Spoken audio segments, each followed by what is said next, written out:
ખેડૂતને કાયદામાં રહ્યો તો ફાયદામાં રહ્યો તો અમે સરકારને કહેવા માંગી છીએ તમે કાયદામાં રહેશો તો ફાયદામાં રહેશો ને હત્યામાં ઘર ભેગો થવામાં તૈયારી રીજો છે અને સ્વયંભૂ આવ્યા છે.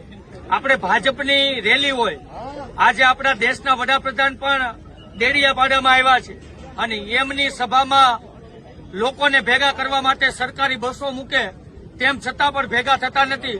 થોડા દિવસ પહેલા જ ભાવનગરમાં સાહેબ આવ્યા હતા અને સાહેબની સભામાં સરકારી ગામડે ગામડે બસો મૂકી, પણ બસમાં ક્યાંક 5 જણા બેઠા હોય, ક્યાંક 2 જણા બેઠા હોય, ક્યાંક તો ખાલી બસો જતી હતી.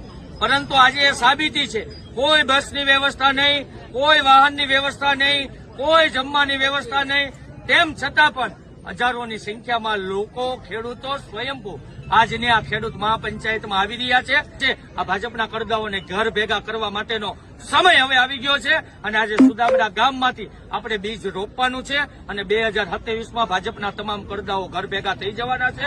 આ તમામ હજારો ખેડૂતો અહીંયા ઉપસ્થિત છે અને ખખડીને હોકારો ખાઈ રહ્યા છીએ કે અમે ધાન પેદા કરવા વાળા છીએ, ધરતી ફાડીને ધાન પેદા કરીએ અને આખા ભારત દેશના લોકોનું અમે અન્ન આપીએ છીએ, અન્નના દાતા છીએ. અને એવા ખેડૂતો અહીંયા ઉપસ્થિત છે અને હજારો ખેડૂતોએ આજે મન બનાવ્યું છે કે કંઈક પરિવર્તન આવવાનું છે અને આ પરિવર્તનની આધિમાં આજે આ તમામ ખેડૂતો નિસ્વાર્થ ભાવે ઉપસ્થિત થયા. સાહેબ આવ્યા છે, એમની સભામાં કોઈ નથી ગયું. આ બધા જ ખેડૂતો સ્વયંભૂ આવ્યા. કાકા, તમે તમારી ગાડી લઈને જ આવ્યા છો ને?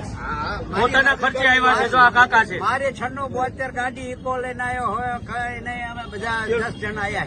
વાહ ભાઈ વાહ. અને ખેડૂતને અમારે 100 રૂપિયા આપવા પડે તો આપણને સરકારને કાઢ હોય.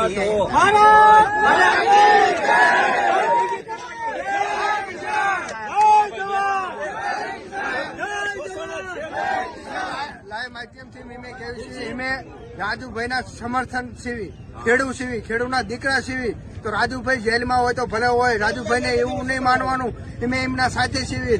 જલ્દી સરકાર સમજી જાય તો સારું છે ને સરકારને એમ કેવી છે કાયદામાં રહી છે તો ફાયદામાં રહી છે. એક સરકારે એમ કે છે ને ખેડૂતને કાયદામાં રહ્યો તો ફાયદામાં રહ્યો તો અમે સરકારને કહેવા માંગી છીએ તમે કાયદામાં રહેશો તો ફાયદામાં રહેશો ને હત્યામાં ઘર ભેગો થવામાં તૈયારી રીજો.